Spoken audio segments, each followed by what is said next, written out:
All right, so you've just conquered the internal mechanics of bacteria. You know the cytoplasm, the ribosomes, the nucleoid, basically all the incredibly complex machinery that keeps the bacterial cell alive and kicking. But if you're heading into clinical microbiology or healthcare, that's really only half the story. Right now, we're officially leaving those internal mechanics behind. Instead, we're going to focus purely on the external architecture. We're talking about the physical shapes, the structural groupings, and the absolute size of these organisms. Because think about it. When you're peering through a microscope in a fast-paced clinical lab, you aren't immediately seeing ribosomes, right? You're seeing physical forms. You've got to ask yourself, how do these individual shapes form in the first place? How do they group together to build these microscopic neighborhoods? And what do the physical structures that actually cause disease look like? Shifting your perspective from the inside out like this is absolutely crucial for rapid, accurate identification. So here is our roadmap for this explainer. 1. Single-cell morphology. 2. Cellular groupings. And 3. The scale of bacteria. Let's dive right in. Okay, starting with section 1, single-cell morphology, or the fundamental shapes. It's honestly kind of wild how cleanly bacteria fall into these primary geometric categories. First up, we have the coccus. The memory trick here is super straightforward. Coccus equals circle. These are completely, or at least very nearly, spherical cells. You'll see this in clinical heavyweights like Staphylococcus or Streptococcus. Then we have the bacillus. Bacillus equals rod. These are geometrically cylindrical cells, like lactobacillus. But here's where you really need to be careful in a clinical setting, the Coccobacillus variant. This one is a short, plump, oval-shaped rod. It sits right in that gray area between a coccus and a bacillus. And let me tell you, it can easily be mistaken for a round coccus during a rapid microscopic screen. Finally, check out the Vibrio configuration. This is a rod-shaped cell, but it's gently curved, looking exactly like a comma. The classic and, unfortunately severe, clinical example here is Vibrio cholerae. Now listen up, because this next comparison is a massive trip up for students on exams. When looking at spiral bacteria, the crucial differentiator isn't just the shape, it's the flexibility. Both of these are spiral-shaped, sure, but architecturally, they are vastly different. A spirillum has a rigid, stiff corkscrew architecture. Think of it like a solid piece of metal. It maintains a permanent, unyielding spiral axis. A spirochete, on the other hand, is a flexible, tightly coiled, spring-like structure. And because of that flexibility, a spirochete achieves autonomous motility by literally flexing itself using internal periplasmic flagella, which are also known as axial filaments. So just remember, spirillum is a stiff corkscrew, spirochete is a flexible, moving spring. Of course, biology always has to throw us a curveball, right? Enter pleomorphism. The prefix pleo means many or varied. This is the independent biological capacity of a single bacterial species to display some pretty prominent variations in individual cell shape and size, even within a single culture. So why does this happen?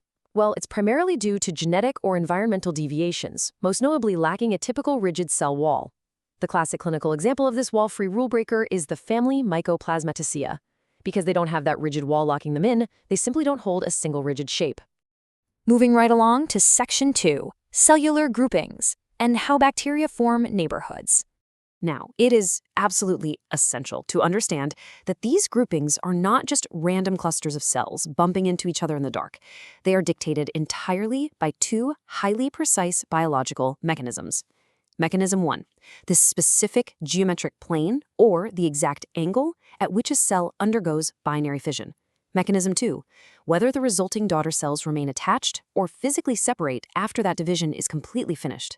And that's really it. Those two strict rules dictate every single neighborhood structure we are about to look at. Let's see how this plays out with our spherical cells, the Cocci, as they build increasingly complex 3D structures based purely on those division planes. It's almost like a tiny construction site. If they divide on just one single plane, they form simple pairs or linear chains. If they divide across two perpendicular planes, they build flat, square structures of 4. Add a third mutually perpendicular plane into the mix, and suddenly you're building highly symmetrical 3D cubical packets. But what if they just execute divisions across multiple, random, totally irregular planes? Well, you get massive, disorganized clusters. Let's lock this progression in for your exams by matching the prefix directly to the geometry. Cells divide once on one plane and stay attached, that's a pair. And diplo means two, so Diplococci. They divide repeatedly on that single continuous plane, You get a long chain, and strepto means chain, making it streptococci. Two perpendicular planes generate a flat square of 4, which is the tetrad. 3 perpendicular planes build that incredible cubical packet of 8, 16, or even more cells called a sarcina. And what about those multiple random irregular planes? They form large macroscopic structures that look literally exactly like a cluster of grapes. We call those Staphylococci. So what about the rod-shaped cells, our bacilli? Well, rod-shaped cells have a much stricter rulebook. They divide Gemini style, meaning exclusively across a single transverse plane. Because of this major structural limitation, their grouping options are significantly restricted compared to the wildly versatile Cocci. Because they can only divide end-to-end along that one specific plane, we mostly just see them in pairs, 2 rods together forming Diplobacilli, or in linear chains of repeatedly dividing attached cells, our streptobacilli. But there is one highly unique bacilli arrangement you absolutely must know for the clinic, the Palisade arrangement. In this setup, the cells divide, but they remain partially attached by a sort of hinge. Actually, they literally fold back against each other to lie perfectly side by side. Under a microscope, it looks just like a row of matchsticks or the wooden posts of a picket fence. It is a really striking visual when you spot it in a clinical sample. All right, final stop, section 3, the scale of bacteria. Zooming out. I want you to literally burn this specific number range into your memory, 1 to 10 micrometers. This is the standard total linear distance of the vast majority of clinical bacterial pathogens you will ever study or ever encounter in healthcare. 1 to 10 micrometers. But as we know, biology loves to push things to incredible extremes. Remember our wall-free rule breakers from earlier, the Mycoplasmas? They measure a minuscule 0.15 to 0.3 micrometers.